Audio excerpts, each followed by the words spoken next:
Our group consists of Natalie Varanich, Nikki Mihalik, Brittany Mack, Allison Simonik, and Megan Geip. And our section of Chapter 15 is 15.2, which covers sex-linked genes exhibiting unique patterns of inheritance. Today we're going to talk about the role of sex chromosomes in inheritance.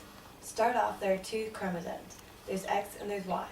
The Y chromosome is much smaller than the X chromosome. The short segments at either end of the Y chromosome are the only regions that are homologous and correspond with the regions of the X chromosome.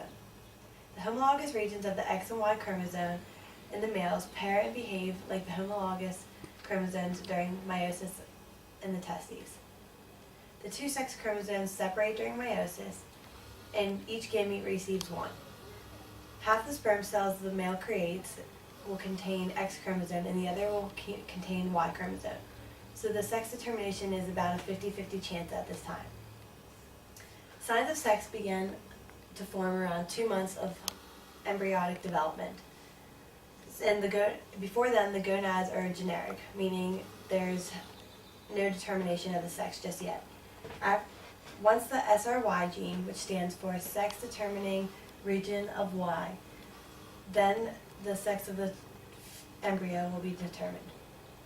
With the absence of the SRY gene, it will create ovaries, and this is how our sex is determined in embryonic development.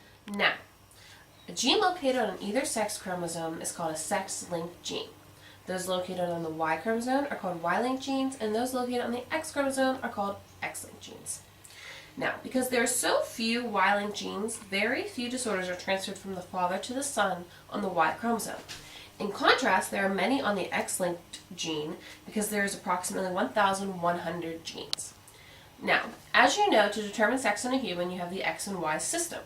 But in other animals, insects, and creatures, there's different ways to determine your sex. So, for example, we have the haploid-diploid system in the most species of bees and ants.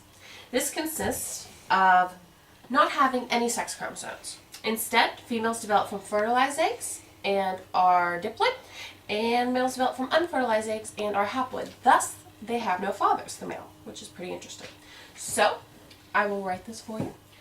32 is diploid, and you have a female. Next, 16 is haploid, and you have a male. That's in bees and ants. Another system is the XO system. This consists of grasshoppers, cockroaches, and some other insects. There's only one type of sex chromosome, the X. The absence of the X chromosome makes it a male. So, XX is a female, and XO is a male. Now, so sex of the offspring is determined by whether the sperm cell contains an X chromosome or no X chromosome.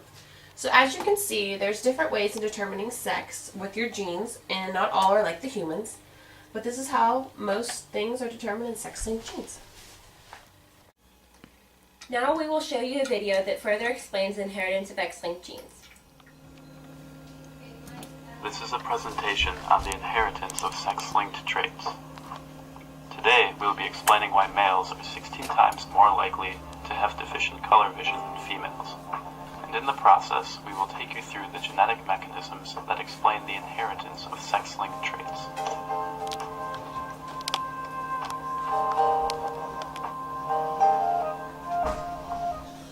There are 3 types of color blindness, each characterized by a distinct color vision deficiency. They are monochromacy, the complete inability to see color; dichromacy, the inability to perceive one of 3 major colors; and trichromacy, the impaired ability to distinguish between specific colors. Each deficiency is most commonly caused by a genetic mutation on the X chromosome that affects the way retinal photoreceptors detect light.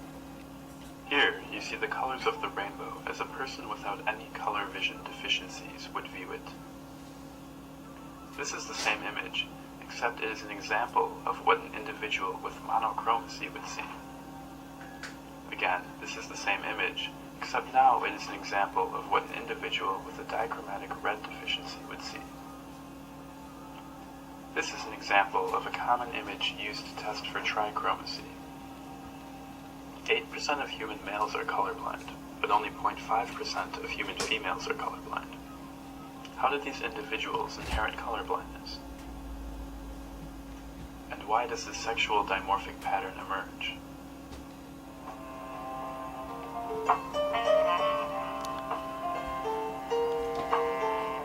In the mid-19th century, Gregor Mendel developed a novel theory of discontinuous inheritance, characterized by traits that exist in predictable ratios. He developed 4 notable laws to explain these patterns of inheritance. The first, the law of unit characters, states that genes control the inheritance of characters and occur in pairs called alleles. This image displays the human karyotype, or complete set of chromosomes, which contain all the genes in the human body.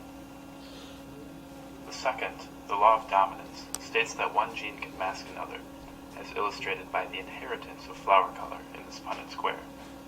Take a moment to study this diagram.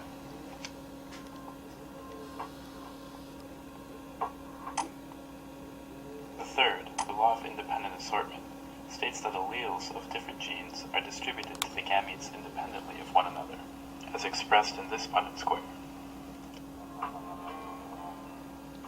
Lastly, the law of segregation states that during the second half of meiotic cell division, the sister chromatids separate so that each gamete only receives one replicated chromatid. Take a moment to study this diagram.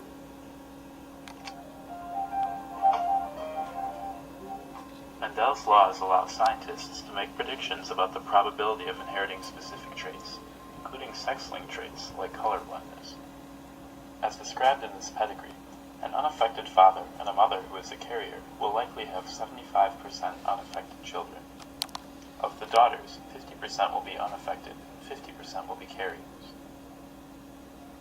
Of the sons, 50% will be unaffected and 50% will be colorblind. Take a moment to study this diagram.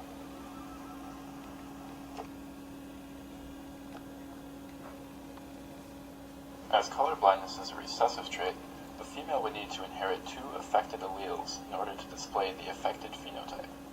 This is why it is so rare for females to inherit colorblindness. On the other hand, as colorblindness is linked to the X chromosome, and males only inherit 1 X chromosome, they are at greater risk for inheriting colorblindness if their mother is affected or a carrier. In summary, Mendel's work on genetic inheritance, although unnoticed during his lifetime, paved the road for significant genetic discoveries for generations to come. His work explains the mechanisms behind the inheritance of traits, such as sex-linked traits like colorblindness. Okay, our next topic is X inactivation in female mammals. And female mammals get 2 times the number of chromosomes than males. And the reason they do this is because the first pair is inactivated and it is taken towards cells to be used in early embryonic development. Thus, females and males end up having the same amount of pairs of chromosomes, 1. So, then the inactivated X chromosomes condense into a Barr body, which is inside the nuclear envelope of the embryonic cells, where they are reactivated in these cells that give rise to eggs. The selection of the chromosomes which form the Barr body occurs completely at random, and this allows for a mosaic to form. So those of you who know what a tortoiseshell cat is, it is a cat with black and orange completely different patterns. It's like a mosaic of 2 different alleles that showed up and that were mixed in the embryonic cells. So here, this shows what happens in a tortoiseshell cat. These are the X chromosomes. And this is an allele for orange fur. Red will have the do because there was no orange marker. And this is an allele for black fur. And then the cell division and chromosome X inactivation occurs. And here it just so happens that the orange fur allele was inactivated and the black fur allele was regular. And then here the orange allele was regular and then the black fur was inactivated. And thus it forms into a black and orange calico cat with a mosaic of the 2 alleles.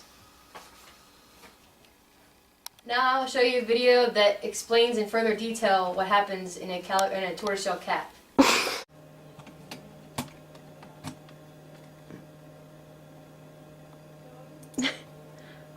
these cells start off in a female with two X chromosomes. The cell divides, and the embryo is getting slightly bigger, and still each cell has both X chromosomes active. But in early embryogenesis, each cell will inactivate one of its X's, and one cell will remain with the paternal X as active, while the other one, the maternal one.